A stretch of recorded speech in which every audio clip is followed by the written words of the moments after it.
പൂക്കോയി മുതലാളി ഇടിയോടിടി, ഇടിയെന്ന് പറഞ്ഞാൽ പോരാ, ഇടിവെട്ടി.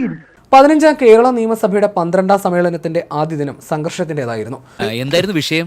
സ്പീക്കർ എൻ ഷംസീറിന് മുന്നിൽ ബാനറുമായി പ്രതിപക്ഷ അംഗങ്ങൾ പ്രതിഷേധിക്കുന്നതിനിടയിലാണ് മാത്യു കുഴൽനാടൻ MLA ഡൈസിലേക്ക് കയറാൻ ശ്രമിച്ചത്.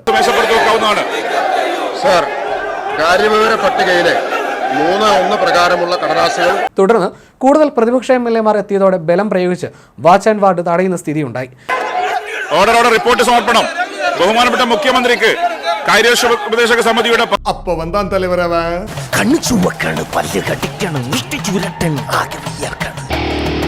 ഒരു ഗംഭീര അടി നടത്തേണ്ടി വരും. കൂടെ നിന്നോളാം. നാടിഞ്ഞരമ്പ് വലിഞ്ഞു മുറുകണ്, പേശികളാകെ ഉരുണ്ടുകയറാണ്. പേരുത്തങ്ങോട്ട് വരും. എന്റെ കയ്യിലെങ്ങാനും ഇപ്പൊ കിട്ടിയാണ്ടല്ലോ സാഗറേ, അവൻ ഇനി ഇടിച്ചുറക്കും ഞാൻ. പ്രസംഗിക്കുന്നതിനിടെ ഇത് ശ്രദ്ധയിൽപ്പെട്ട മുഖ്യമന്ത്രി പ്രസംഗം നിർത്താതെ തന്നെ ശിവൻകുട്ടിയുടെ കയ്യിൽ പിടിച്ച് പിന്നോട്ട് വലിച്ചു.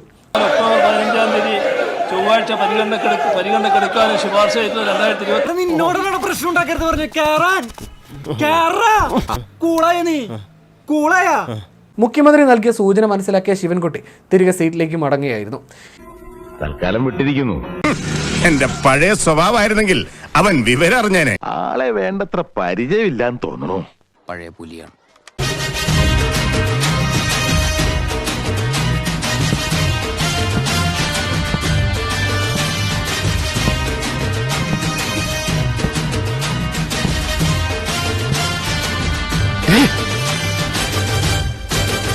സത്യത്തിൽ ഇന്നലെ എന്താണ് സംഭവിച്ചത്? ഞാൻ ബഹുമാനപ്പെട്ട മുഖ്യമന്ത്രി അടുത്തേക്ക് ചെന്ന് നിൽക്കുകയാണ് ചെയ്തത്.